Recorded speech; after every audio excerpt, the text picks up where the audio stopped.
Welcome to Conversations with Big Rich. This is an interview-style podcast. These interviewed are all involved in the off-road industry. Being involved, like all of my guests are, is a lifestyle, not just a job. I talk to past, present, and future legends, as well as business owners, employees, media, and land use warriors. Men and women who have found their way into this exciting and addictive lifestyle we call off-road. We discuss their personal history, struggles, successes, and reboots. We dive into what drives them to stay active in off-road. We all hope to shed some light on how to find a path into this world that we live and love and call off-road. Whether you're crawling the Red Rocks of Moab or hauling your toys to the trail, Maxxis has the tires you can trust for performance and durability. 4 wheels or 2. Maxxis tires are the choice of champions because they know that whether for work or play, for fun or competition, Maxxis tires deliver. Choose Maxxis. Tread victoriously. Have you seen 4Low magazine yet? 4Low magazine is a high-quality, well-written, four-wheel drive-focused magazine for the enthusiast market. If you still love the idea of a printed magazine, something to save and read at any time, 4Low is the magazine for you. 4Low cannot be found in stores, but you can have it delivered to your home or place of business. Visit 4lowmagazine.com to order your subscription today. On today's episode of Conversations with Big Rich, I will be speaking with Ryan Maxfield. Ryan is a rock crawling competitor, owner of Agility Off-Road, and now a promoter of Delta Classic Rock Crawl, along with Nate Hurst. You're still using the term Delta, right? Yes, Okay. Delta Classic Rock Crawl. All right. Well, thank you very much, Ryan, for coming on board and talking about your history and what you got coming up with Delta. Yeah, thanks for having me, Rich. I appreciate it. I've listened to a bunch of the podcasts, so, I'm glad. I'm in good company, so. So let's jump right in. I know that I'm guessing that you are a Utah native. Is that correct? Yes, I was born in Salt Lake City. Salt Lake City. And you're pretty much still there in that area, correct? Yeah. And when I was in 4th grade, actually, we moved out to Tooele, Utah, which is about 30 minutes outside of Salt Lake. And yeah, been here ever since. And let's talk about those early days, school and all that kind of stuff. Were you a good student? I was a really good student up until about the 9th and 10th grade. Was it skirts? Yeah. Not really. Yes. It always kind of is, right? Right. But yeah, you just start getting into cars, and then that's kind of the point where you start to just not do what you're told. You start to think for yourself, whether it's good thinking or not, who knows. Get a little rebellious. Yeah, a little rebellious, and then you just start messing off with your friends and starting to skip out on class, and just general mischief is really all. I never really got in big trouble, but we definitely did our fair share of stuff we shouldn't have done and got away with. So, well, that's good, because one of my goals in life was never to have a mugshot. And I never thought of it that way until Shelley mentioned it and said, her goal was never to have a mugshot. And I thought, I'm the same way, because I did some things to make sure I didn't get caught when things went sideways. I was going to say, that's a good goal to have. So, so far it's worked. How about you? Any mugshots? No mugshots out there with me. No mugshots. Fortunately. Okay, there you go. That's good. So then when you're going to school, did you play sports? I played Little League Baseball. Once I got into probably 8th grade, I quit playing that and got really heavy into like freestyle BMX. Okay. That was kind of my thing up until probably till I graduated high school, honestly. Okay. So was that the rebellious edge? Yes and no. We were definitely skipping out on school to go ride instead of, sitting in class. But no, that was definitely where all of my money went from the time I started working till about the time I was, about 18 years old. So. Okay. And what did you do for work when you started working? When I was 14, I started just vacuuming classrooms at a local elementary school. And out here in Tooele, nobody but essentially the schools would hire you until you were 16. So that was kind of the only job that was available at the time, and I had stuff I wanted to buy, so that's what we did. Okay. After that, I turned 16, worked at a couple, small automotive shops just here locally, and that's kind of where I got my start learning how to turn wrenches. All right. So no high school classes? No, shop real. classes? I never took shop or anything like that in high school, and even if I did sign up for it, I probably wouldn't have went. Fair enough. I waited until yeah. my junior and senior years. I have to say that I missed a lot of classes. I was on yearbook staff, so I was able to, as the photographer, so I could write passes for me and my friends and Right. just say that we were going out doing stuff for the yearbook. And it worked pretty good. Yeah. I mean, growing up, my dad always had projects. He's got a 50 Chevy that was always around, and after I had moved out, he picked up a 67 Mustang that's, just about fully restored and done. And so there was always projects around, but I never really had much interest in them until I got a little bit older. Brothers and sisters? Yes, I am the middle child of 5. Middle child of 5, okay. Yeah. Yep, I got 3 older brothers, a younger sister, and a younger brother. Okay. So the one sister got wedged in there, huh? Yeah. So then when you were starting your BMX phase, you were working to ride, so that you could ride, basically buy bikes and upgrade. Correct. And all that kind of stuff. Correct. And what was your favorite bike? Oh man, the last one I had was a volume flatline.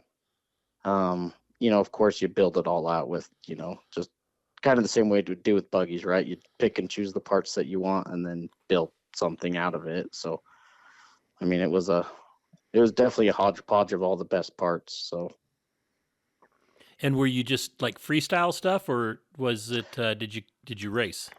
So never raced. It was all freestyle stuff. We built, most of the time when we were riding, being out in Tooele, a small town, we had, open fields everywhere. So we built a fairly awesome set of just dirt jumps up below the dam and spent a lot of time up there. And then all the various skate parks and stuff, we'd ride around too. And so spent a lot of time there.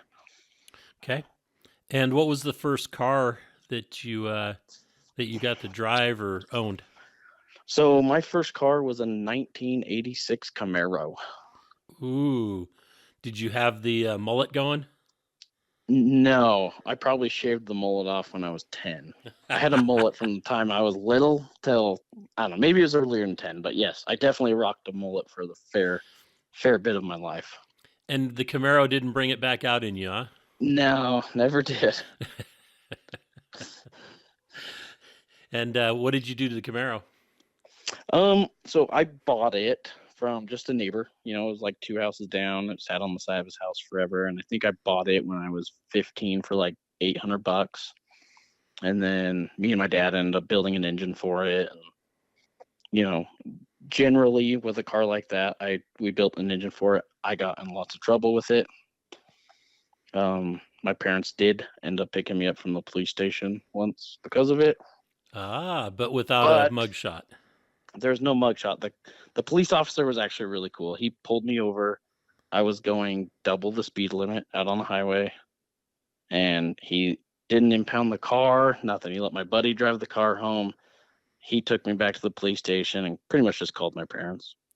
Wow, you got off easy. Yeah, no, I was going to say, I was like, yeah, it sucked I got pulled over, but as far as police officers go, I got pretty lucky there. So how'd the parents take that? Oh, man. They were fine with it. I mean, they're like, not thrilled, but at the same time, my dad looks at me and like, well, we did the same crap when we were younger, so. Did he give you the talk you can't get away with stuff that I got away with? Not really. Really? I used to use they that with were Little really Rich all good the time. Yeah, I was gonna say they were really good sports about it, and so they were overall they were pretty stoked. Plus, I mean, he built the engine for the car, so he was well aware of what we were gonna do with it. So Nice. So, what was the next step? right, I owned that, and while I still owned that car, I bought an XJ actually, Oh, good. and that was when I started down the off-road route. I see. A Yeah, lot of us have that XJ thing going. right. So I bought that, 3-inch lift, 31s, the normal first step. And then shortly after that, I broke a Dana 35, just out goofing off with buddies and whatnot. And then it kind of snowballed. That's also about the time that I discovered Pirate 4x4. Oh, there you go. And then I'll probably never financially recover from that. From finding Pirate. So, yeah, shortly after that, I read a ton, did a ton of research. This is my senior year in high school. I decided that I'm going to swap Dana 44s underneath it, build my own radius arms for the front. And that was my first big project. My dad always had welders around, so I pretty much just taught myself how to weld. Definitely had a few fail, on that project, but while you were driving? While we were off-roading. Okay. I had a track bar bracket rip-off once that was pretty inconvenient, but other than that, that's kind of where it all started. I owned that and, beat the crap out of that thing for a couple of years, and then all my buddies that I used to go out wheeling with kind of got into four-wheelers and dirt bikes in the sand dunes, so I sold off the XJ and started going to the sand dunes every weekend. With what? Not the Camaro? No, not a Camaro. So, yeah, man, let's see. Put paddles on the Camaro. Yeah, no. So I bought a four-wheeler, and I had a little Chevy Colorado at the time, actually. Okay. So this was 2007, and in 2000, and I bought a brand new 2007 Chevy Colorado that I was hauling my four-wheelers and dirt bikes around with. And that puts you at about what age? So 2007, I would have been 18, 19 years old. Wow, you're still a youngster. Yeah, I just turned 35. So okay, good for you. Good for you. Yeah. So then, going to the sand dunes. No more four-wheel drive. Yeah, no more four-wheel drive. Kind of, got that out of my system, and we did that. Man, just about. So Little Sahara Sand Dunes is probably 45 minutes from us. So it was really easy for us to just shoot down there for the day or the weekend or whatever. And that's around the time that I started dating my wife. How'd you shortly meet? after. So we had actually went to school together, small town stuff. And then I'm hanging out at my buddy's house one night, and his wife. Do you remember MSN Messenger? Did you ever mess around with that, Rich? No, I never messed around with it, but I know of it. Yeah, so I was logged in on my friend's computer, and we were out, I don't know, messing with four-wheelers or something, and his wife is messaging Heather, who is now my wife, on MSN Messenger on my account. And I had no idea this was happening, and she comes walking out 30 minutes later. She's like, "Oh, by the way, you're hanging out with Heather tomorrow night." And I was like, "What? I didn't sign up for this." So yeah, so that's how that all started. Kind of all ties back. And the funny thing about it too is I had a Yamaha R6 bullet bike there, and somewhere in the realm of buying and selling a ton of vehicles. And the day I was supposed to hang out with Heather, I was actually supposed to go get my bullet bike out of the impound lot. because I had gone into trouble going a little too fast. You have a need So for speed. yeah, I did. So the first time me and Heather ever hung out was actually driving from Tooele out to Lehigh to get my R6 out of the impound, and that was it. Did you Apparently ride it that home, or did you put it in the back of the Colorado? no, I put it in the back of the Colorado. We Okay. just drove it home. So And even though you were a bad boy, she stuck it out, huh? yeah, she stuck it out, and I mean, I don't know what compelled her to do so, but I'm glad she did. You know, we never should question those things Right, exactly. because we wouldn't understand if it was explained. Right. Oh, good. So then you have kids. Yeah. So let's see. We were going to the sand dunes all the time. We dated for a year, and we talked about getting married and never really, made any plans for it. But this was 2000. That happened in 2007. We're now in 2008. Housing market crashes, right? Oh yeah. And we were just in a good spot. Housing just crashed, so we bought a house together. Which turned out to be awesome because housing prices had just crashed and it worked out really well in the long term. But at the time, I was working for Les Schwab Tires, right? I'm 19 at this point, maybe 20. I don't know. And then, so we buy the house, move in. A month later, she gets laid off from her job. Ouch. Which, makes you grow up real quick. And you start looking at everything that you have, what you can sell. Yeah. And then a month after that, she's pregnant with our first kid. Ooh, okay. So, a lot on your plate at one time. At a young age. Yeah. We would have been 20, yeah, because Brooklyn was born when we were 21. So you had to grow up fast. Yeah, we did, and obviously we made it through the other end, and somewhere in the middle of all that, well, we got to the point where going to the sand dunes all the time with a baby is just not fun. I mean, you can't hold a kid on your dirt bike, while you're blasting through the sand dunes. So we kind of sold all that off, and then we bought another Jeep. Is that the orange one you still have? No. Okay. No. It was a black YJ, and I knew just enough about fabrication at this point to get myself in trouble. So I actually started hanging out with Aaron Clow, which you know. Yeah, that can get you in trouble too. Yeah, right. So sorry, Aaron.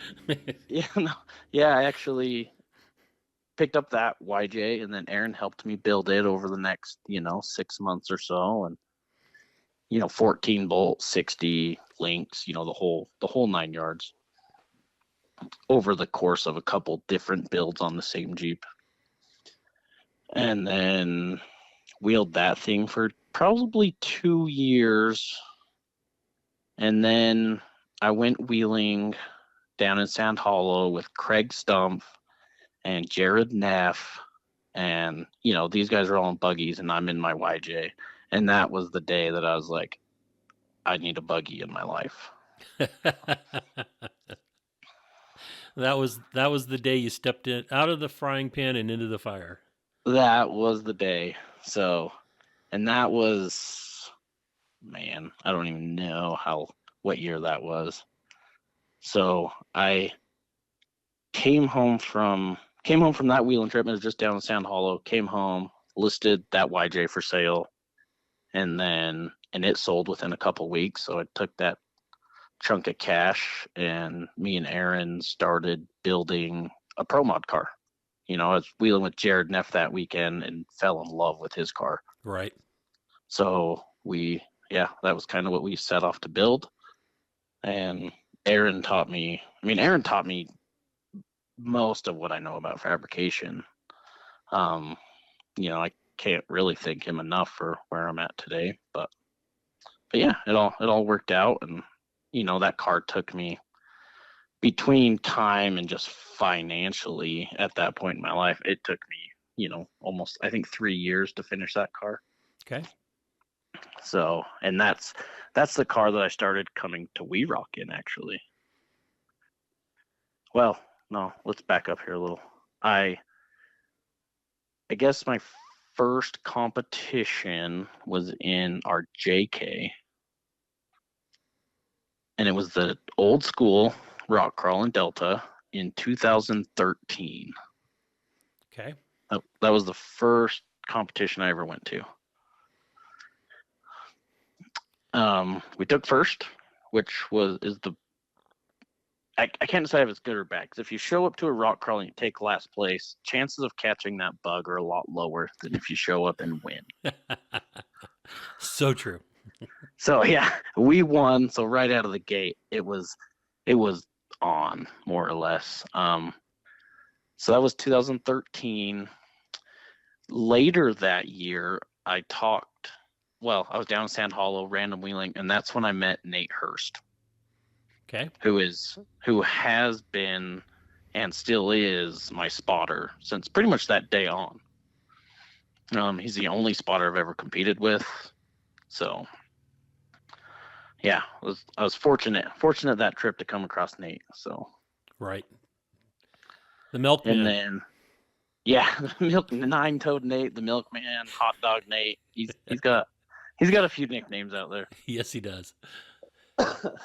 So, and then I actually talked him. I was like, dude, we just finished up with Delta. You've got to come out next year. Like, got to come out. So he showed up the next year and did, same thing, did really well in stock class. Same rig he still has today that everybody knows. It wasn't any nicer back then, so don't think that it slowly deteriorated over time. So it was about the same condition 10 years ago as it is in today. So, but that's what everybody loves about Nate too. So, right. And then the year after that, we both competed in stock class at Delta, and Nate calls me probably a month after the event, and he's like, "Hey, do you want a spot for me in Rangeley, Colorado?" And I believe this was 2015. And I'm, of course, like, hell yeah, let's do it. So, and that was the first We Rock event we ever went to. Okay. Did you bring a vehicle to that one too, or did you just spot Nate? Nope, I just spotted Nate at that event. Okay. And how'd you guys do on that one? I believe we won that event. It makes sense. In stock class, yeah. There was, oh man, I'm trying to think of his name. Bryce Santis, Little Blue Samurai. Yes. Yeah. So Bryce Santee. he was there. I mean, it was a good turnout for stock. I think there were 7 or 8 rigs, but I remember going, we were kind of neck and neck with Bryce there for a minute. And I don't know. That event was really the one that sealed the deal for us. And after that, we went to every We Rock event, every Idaho X Rocks event. I mean, we didn't miss an event.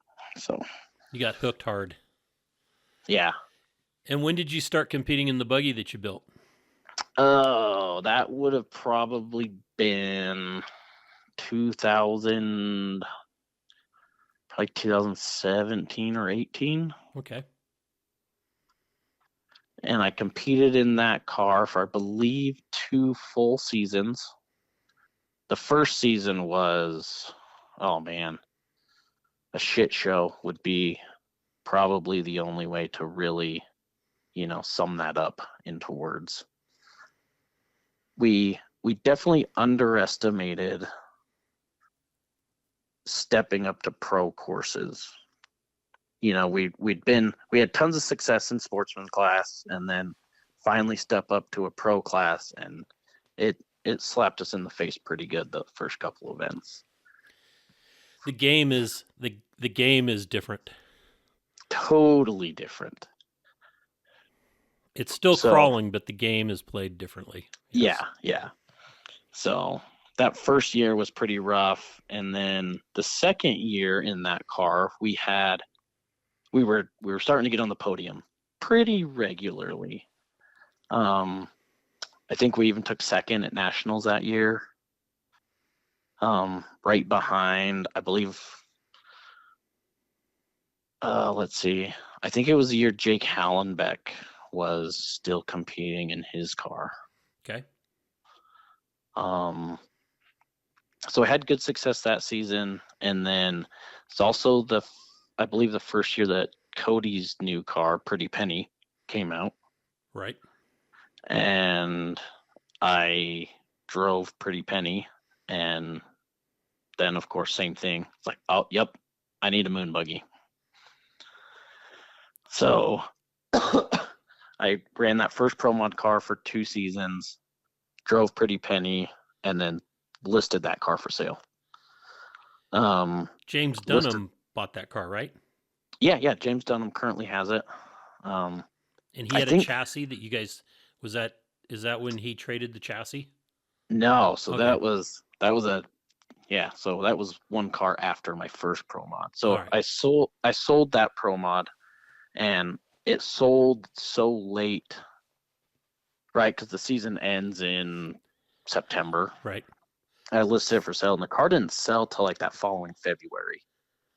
And I didn't want to take a full season off of competing to build a car, so I took the cash from my Pro Mod sell and turned around and bought Kevin Reimer's Pro Mod car. That's right. Okay.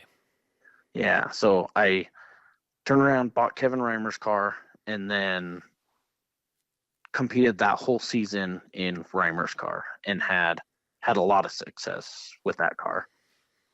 I don't think we pulled off a single first place. We were chasing Craig Allen and Jake Hallenbeck, I think, again that season. And just couldn't seem to beat either of those guys in a Pro Mod car. Right.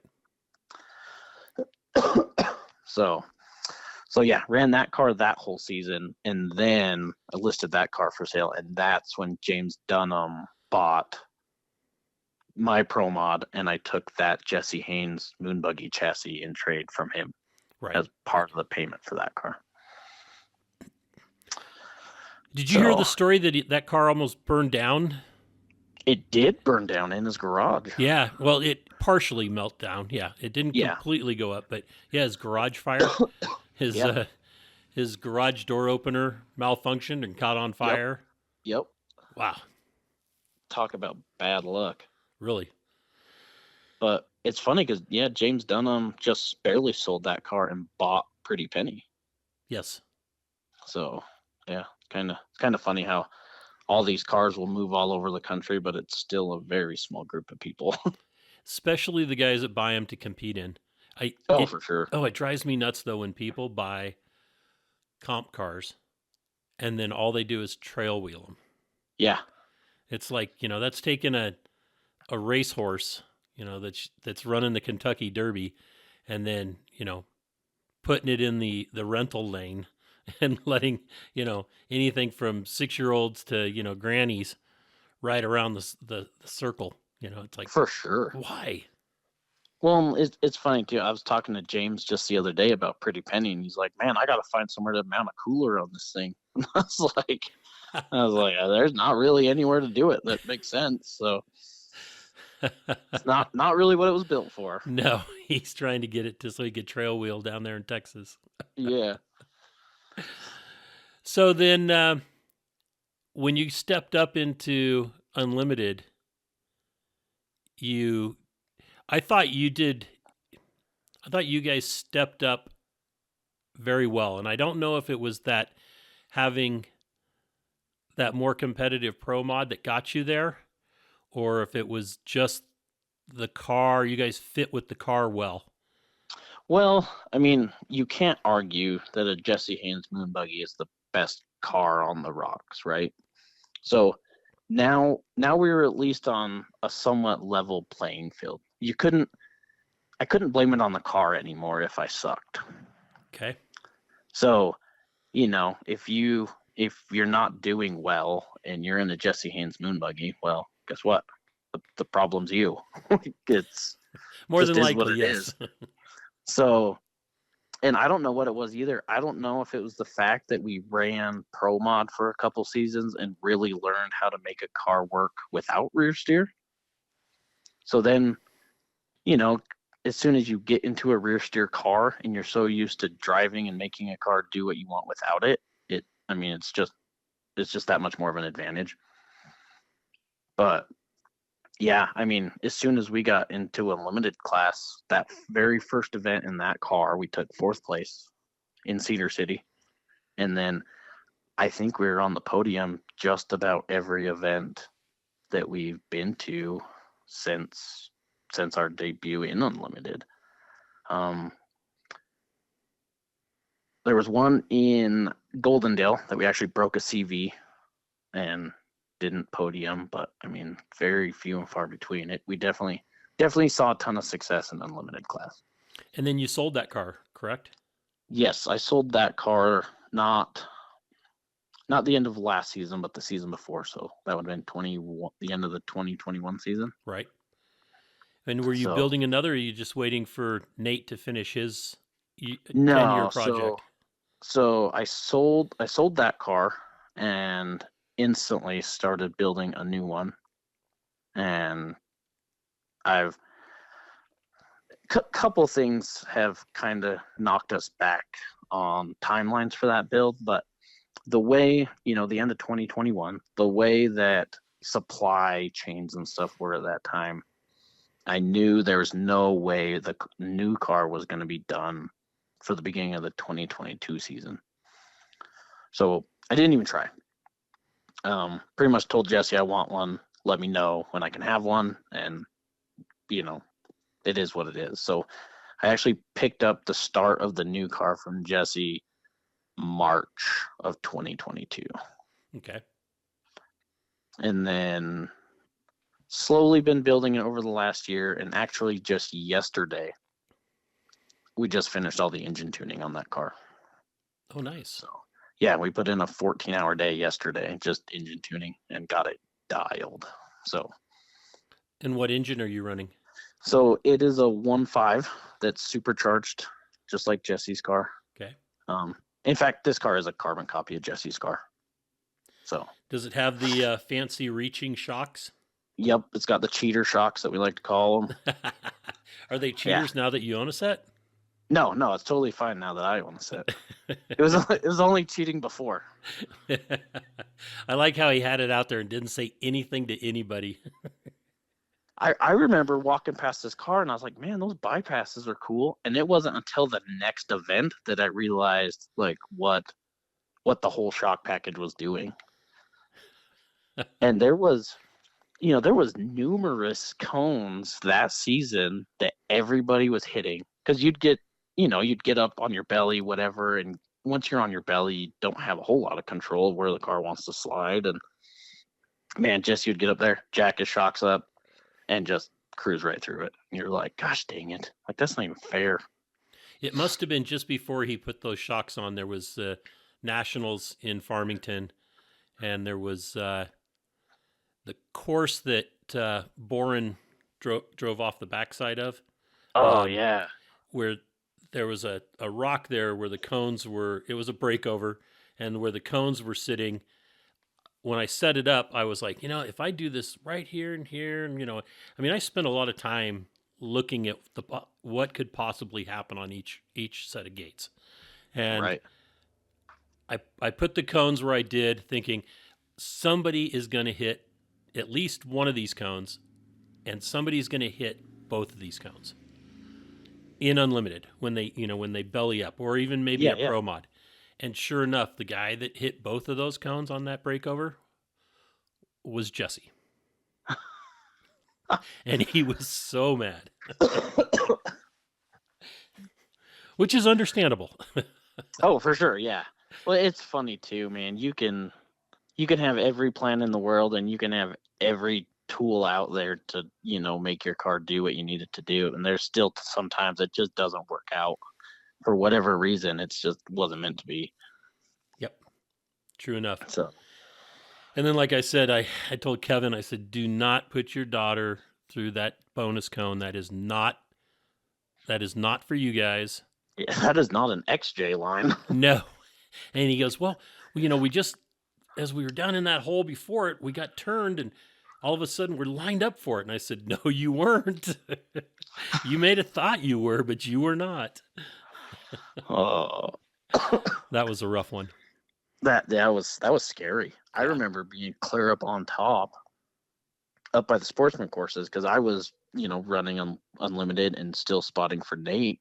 Right. And yeah, I remember like, oh yeah, Caitlin rolled off a cliff down there. And, people say cliff, but it's usually like an 8-foot ledge, right? Like, Yes. it's never actually a cliff. And then we got down there later that night. I think it was the night of, the Nationals Awards where you guys order pizza and everything for everybody. Uh-huh. And we went over there and looked at it, and I was like, no, that is legitimately a cliff. Yeah, that's a 20-footer at least. Yeah. I remember looking over the edge, and I was like, if I just rolled off this, I'd never get in a car again. So She jumped up there and yelled, somebody better have gotten that on video. man, Young and limber. That's what that is. I was gonna say, I realize that I'm only 35, but I feel like if I fell off that, there's no way. I mean, I'd feel that for a month. So then, when do you think you'll have the new car done? Oh, yeah, So- you just said you just had it. I was gonna say engine tuning got finished up yesterday. Right. I need to charge the shocks and run airlines for the lockers, and it's done. So Oh. another 2 hours of work, and that car's done. So we'll see you in Vernal? That's my plan was Cedar City. So I'm really hoping to make Vernal. Excellent.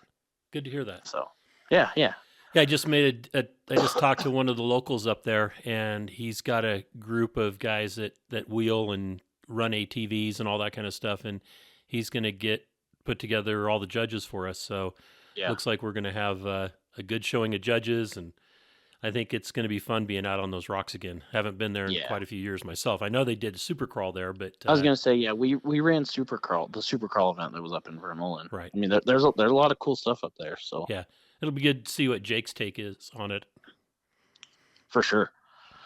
So, and especially so, I took all last season off, and honestly, I didn't have a ton of motivation to make events this year. I don't know what it has. I don't know if it's motivation. I don't know what it was, but my car's been getting closer to being done. And then I watched the live feed and stuff that was going on at the Cedar City event. And that day I was like, yep, like I'm ready. I've been on the sidelines long enough. And so that was, I don't know if that gave me the last little bit of motivation to push through the build or what, but Sounds like it. That's good. it definitely got it done. And we did, I think Nate and I did 2 events last year, just in my, stock class CJ7. We ran Rangeley last year, Right. and then we did, Cedar, I wasn't think it was it? Nationals. Oh, no, Nationals? Okay. I think it was Nationals. I don't remember. That was a year ago. Right. That's crazy. You go to so many events, and I don't want to say they all blend together, but like trying to pick and choose which one was this year and which event was last year. It's like, You wait until you get my age at 65. You think things Right. blur. I call it years and beers. yeah. So, Well, and we had so much fun going back to the stock class last year in the CJ that I was even like, man, maybe we won't even finish the buggy and we'll just keep running the CJ. There's no stress in the sportsman class. There's no, I mean, now it seems like there's no drama. The only problem with it is there's been no turnout for the stock class lately. true. So, but yeah. So let's talk about agility off-road, your Yeah. business. yeah. When that gets started.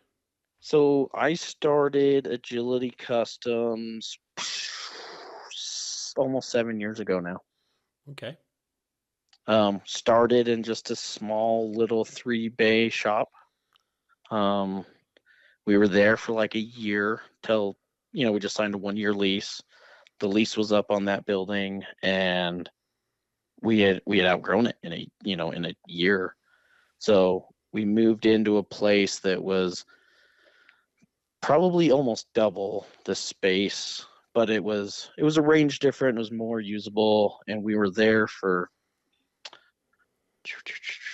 probably 3 years, 2 years. I'm terrible with timelines. I apologize. No, don't worry about it. There for a couple of years, and then COVID happened. And right when COVID kicks off, of course, they're shutting down businesses and all this other bullshit. Total bullshit. Yeah. Now we're finding out. Yeah. And as a business owner, you don't know if, you don't know what's going to happen, essentially. And man, I tell you what, COVID was the best thing that ever happened to us. I don't want to sound insensitive. I know a lot of people had, not that experience with COVID, but from a business standpoint, COVID was the best thing that ever happened to us. COVID started, and then our lease was up on that building, within 6 or 9 months of COVID starting. And then we moved from that shop, which was probably 4,000 square feet, into the shop we're in today, out just in the west side of the Salt Lake Valley. And, we moved into a 15,000 square foot shop that we're currently in now. Lots of room. So lot. I mean, you think you're going to have tons of room until a year in, and same thing, you're bursting at the seams. So. And your shop's not expandable, is it? There's another business behind you guys? Yeah. There's another business behind us. And I mean, we would still need a lot more growth before we outgrow the space we're in. So I'm not too worried about it now, but there's definitely days. I mean, a couple weeks ago, we had the shop packed as full as we could over the weekend. We like to pull everything inside, right? So you don't have to worry about stuff getting broken into and stuff. And we had 54 vehicles in the shop. Holy shit. And then you start looking at work orders and deadlines, and I mean, it starts to weigh on you a little bit. It's like, good Lord. It's a good problem to have, but I mean, it's a lot. So another reason that makes you grow up. Yeah, exactly. When you start being responsible for other people's paychecks and stuff like that, I mean, it's a lot of fun. It's the American dream, but man, there's at least one day a week where I'm just like, F this, I'm getting a real job. Like, this is so. You know what? You would suck at a real job. Oh, I know. You've done your own thing long enough to where, unless you got into a job where they just gave you the absolute freedom to do what you wanted to do and still gave you a paycheck, that's the only way it'd work. That's how I am. I could never go to work for somebody right now. Oh, for sure. I'd get fired in the first week telling them they're an idiot. I was going to say, I talk to friends and stuff, that work corporate jobs, and you hear of just all the games essentially that you have to play just to like make it through a corporate world. It's like, I don't know how I'd survive in that environment, honestly. Yeah, so. I couldn't. I quit my corporate job to get into doing rock crawling events. As soon as I put the first one on, I said, okay, I found out what I'm going to do now. And up until then, I never had a business of my own or a job that lasted more than 5 years. I would just get burned out on it, get disgusted with it, whatever, and shut it down, go to work for somebody, realize that wasn't it, try something else. Yeah, try again. Doing it. How long have you been doing rock crawling events now? In 2000 is when I got started putting together the first event series that I was going to do.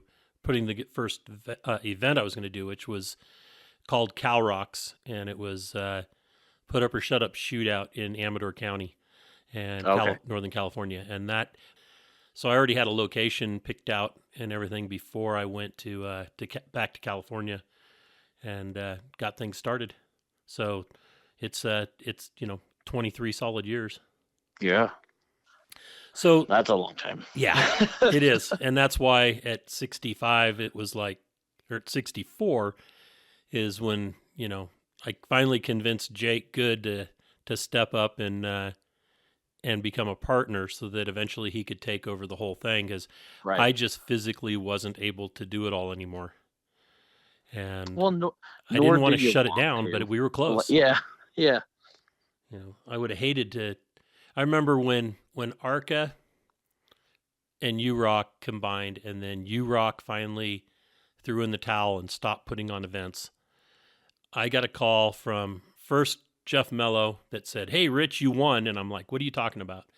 They said, "Well, everybody just got a email that said, you know, the event is canceled, the next event.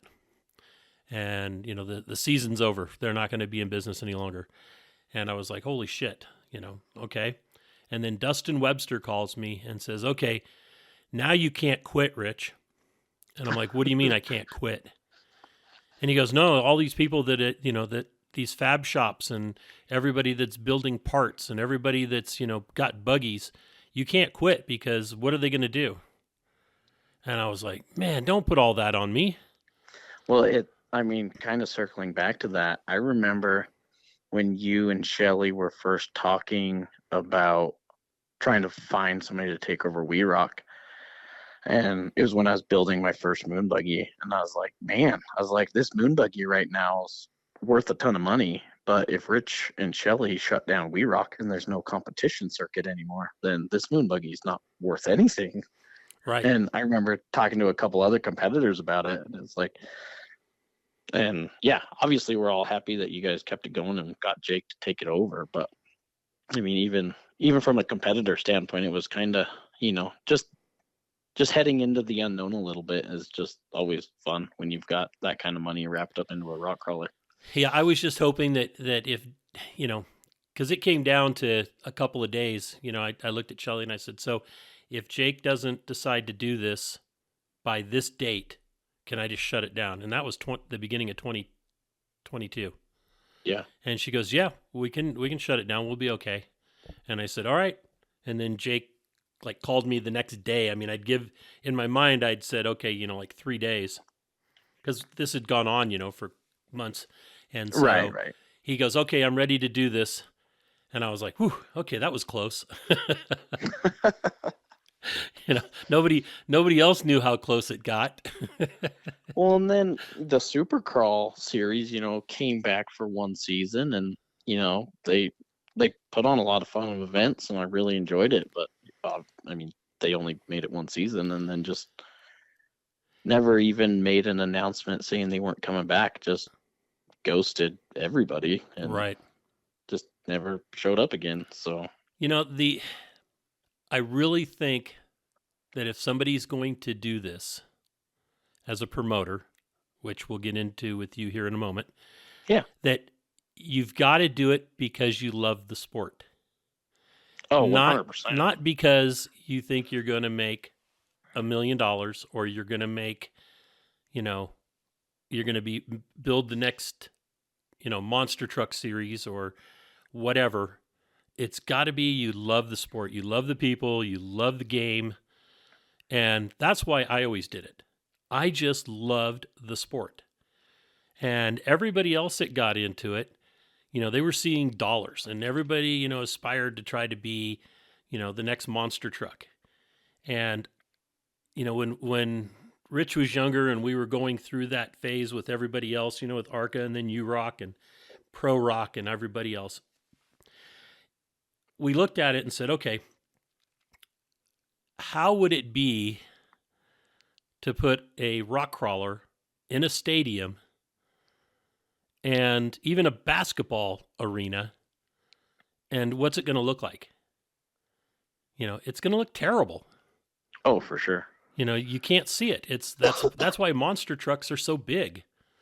You know, Right. go to WWE wrestling, you know, when they did the big arenas, and, you know, you're sitting up, you know, 50 rows or whatever, and you're like, okay, who's in the ring? The announcer's saying it's, you know, Hulk Hogan, but you can't tell. Right. You know, so what would it look like, you know, having a couple of guys, you know, running around on the rocks in a buggy? Right. You know, Well, you can't see if they're half an inch away from a cone or a foot away from a cone, and that obviously makes all the difference in the sport. And Yep. So it never. I don't see it working on that big of a scale. So no. And I think the scale that we're at is good. Is there room for some growth? Absolutely. Oh, for Absolutely. sure. And For sure. people are getting back into the flow of doing it. So I think it's good for the sport. It's going to be a second round with Jake running it. And talking about that, let's talk about Delta. When we brought Jake in as a partner, it was, okay, I know I can't put on these events myself anymore. I asked Jake, and he goes, it's not part of the series. I don't know if I really want to do it. And, the way it was set up with the county and not charging for spectators, there was no way to generate, an income from doing it, at Right. least for us, because we had to travel so much to get there and everything. So it was like, okay, let's, for Craig, when he was putting it on as old school, he could have the time having that one event a year where he could go get the sponsors and do the, to do the local advertising to the local community, which being outside of that community is really hard to do. Right. And with Craig just living right there in Delta, it was, makes was the whole slam thing, dunk. logistically, it's a dream. So, Right.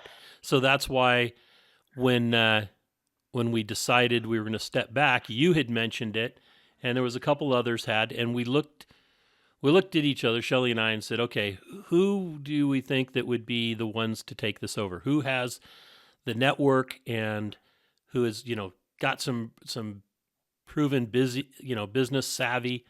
And, we went with you. So we approached you because you had mentioned it, and I'm glad you did it.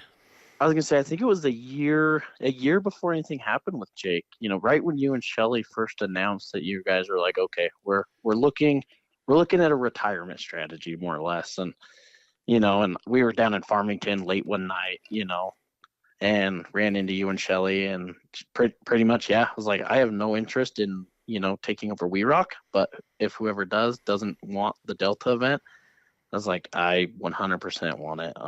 It's the first rock crawl I ever did. We haven't missed one in 10 years now, and it's just always kind of been our favorite local event. And my whole family comes down, brothers, sisters, parents. My wife and kids love it, and so it's just, as far as rock crawling goes, Delta will always have a special place in my heart. So when we got the opportunity to take it over, it really was a no-brainer. And you and Nate are doing this together, correct? Yeah, so me, Nate, and then my other best friend, Jeff Foreman. Yeah, me, Okay. Nate, and Jeff are all partners on it. And mostly because, there, like you said earlier, there's no money to be made if you're not charging for spectators or anything. And we have no interest in charging for spectators. Right. And it's a lot putting on an event, without being able to essentially split up the responsibilities between a bunch of people. It just really doesn't. That didn't really intrigue me. I wanted to put on a rock crawl, but I didn't want to deal with all the bullshit behind the scenes that it takes to put on a rock crawl. So being able to team up with everybody and split that stuff up, and then of course you're putting on a rock crawl with your buddies. So it all just kind of, it's a lot of work, but at the same time you're hanging out with your buddies, still having a good time doing it. And yeah, it just worked out. So I always enjoyed doing the Delta Classic. It was the only thing that drove me nuts down there was the weather. Every year we would get a storm that come through there and screw it up either the night before, the night after. It was always, or the day I'm trying to clean up, it'd be 900-mile-an-hour winds and rain and thunder and everything. How was it for you guys last year? So last year was awesome, actually. We had a little bit of wind, nothing too crazy, and it was pretty well cloudy the whole event, which was nice because I'd much rather be cloudy with a little bit of wind than 100 degrees and go home, with heat stroke and sunburns. So Right. It was awesome. Had a good turnout last year. Of course, last year was our first year putting it on, and you learn a lot that first year. Let's put it that way. And what did you learn most? Just there was just a ton of stuff that you almost don't think of until that particular thing arises and people are asking you like, hey, what are we doing here? And I'm like, oh crap, what are we doing there? So then, and it's kind of like the same thing, you bullshit your way through it or fake it till you make it or whatever. But no, it was a good event, and everybody had fun, and we had Terraflex, who everybody's heard of, and Right. they're a great local company. They stepped up to be our title sponsor last year, and so they kind of made it all possible last year. The people at the county are so amazing to work with down there. I mean, Right. literally whatever you want, they are there to help you do it. And so can't say enough good things about Millard County and, the city of Delta for heck, even having that stuff take up room down there on the fairgrounds is, I mean, that's a slam dunk as well. So no, it was awesome. We've made a few tweaks here and there, moving forward this week. The event's next weekend. So I was actually just got home from Delta. Me and Nate were down there all day today, setting courses and banners and all that stuff today. So yeah, we're about ready to kick it off again. Excellent. That's good to hear. And what kind of things are going to happen this weekend with that event? So Friday, we've of course, everything starts at 1:00. Just normal rock crawling stuff Friday until everybody's done running their courses, and then Saturday we've got the rock crawl going on. We've got a whole rock section set up just for RC cars. So Nice. Bring your RC cars out, have fun with the kids, family, whatever. And then after the rock crawl, there's going to be the tote goat races, the lawnmower races, all the normal shenanigans that come along with it. Those shenanigan races. Those shenanigan races are just phenomenal. Those shenanigan races are going to get somebody killed. You're having them sign waivers, right? Yes. Everybody's signing waivers. Make sure they sign. So. And the lawnmower races, the blades have been removed. The blades have been removed. So somebody may get run over, which we've had that happen a number of years. I was going to say, that's almost guaranteed. Right. But it's funny, you start asking spectators and locals and everything what their favorite part of the whole event is, and they want to see lawnmower races. Yeah, it's that half an hour of just total mayhem. Oh, yeah. But everybody's laughing. Everybody's having a good time. And it gets everybody to stick around all day Saturday. Exactly. I mean, they love it. So, and if that's what they want to see, that's what we'll keep doing. Well, cool. And there's still openings for people to come out and compete? Yes, absolutely. Tech and registrations open until noon on Friday. And, I mean, even if somebody wanted to show up and just run Saturday, we'd let them. Everything at Delta is so relaxed. Clear down, I mean, even like the actual classes of event, classes of cars. If maybe you really should be in Legends class, but it's, there's a gray area. I mean, honestly, we're going to probably put you where you want to run, and then hopefully that doesn't bite us in the ass later, is really, I mean. So the other competitors don't complain, you mean? Yeah. I mean, Delta's always been just like a good old boy event, right? Like everybody's out there to just have a good time. Of course, I mean, there's payout. I mean, we pay out the same pay scale that you guys use in We Rock. So, I mean, there's definitely money on the line. So we all know how people take it probably a little too seriously when there's money on the line. Right. Myself included. I mean, I'll I'll own that. Even if there wasn't money on the line, I'd take it the same amount of serious. I just want to win. Yep. And sometimes when things don't go right, you're not always in the right mood to talk to people either. Oh no, it's so. I was gonna say, let's back up like a lot of years here. Nate's been spotting for me for almost 10 years now, right? And as I've gotten older, I've mellowed out a little bit. I don't get quite so hot-headed anymore, but I remember things. Not that I yelled at Nate a lot, but I definitely yelled at Nate some. And I remember it was after we'd been in Unlimited, and I mean, our plan on course just did not work out. And I didn't yell at Nate at all. And we pull off course. And I remember looking at Nate. I'm like, dude, this whole not yelling at you thing kind of works. I was like, I'm just going to start doing that more often. And he's like, I'd appreciate that. It was just, it was just kind of funny. But, you know, me and Nate have been working together so long on this stuff that, I mean, Nate knows that I get hot-headed, and then we kind of like don't talk for 10 minutes after we get off course, and then we're fine, right? Nobody's holding grudges. It just, you know, heat of the moment, especially, you know, nothing's going your way. You've got 30 seconds on your timer and you still got 2 gates to get through. Like, it's a stressful situation. So it's just funny. So, and then, yeah, like you said, I roll a car or something and everybody wants to come over and just say, are you doing okay? Are you doing okay? Wants to make sure you're okay. And the last thing you want to do is talk to anybody. Yeah, I was like, just leave me alone, guys. Like, so yeah, I'm definitely guilty of that. So I think there was one time I walked over to you and told you to chill out a little bit. That you were. I don't remember if it had been a rollover or you guys ran out of time and you were wedged in on a course or something. But you came off course and you were a little hot-headed, and I walked over and said, "Okay, that's enough." Yep. And you looked at me like, "Yeah, you're right."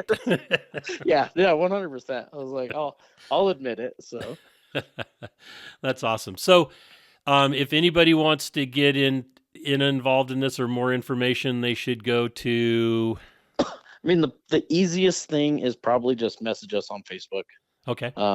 You can email us through the website, or I mean, all the normal things. It's just deltaclassicrockcrawl.com.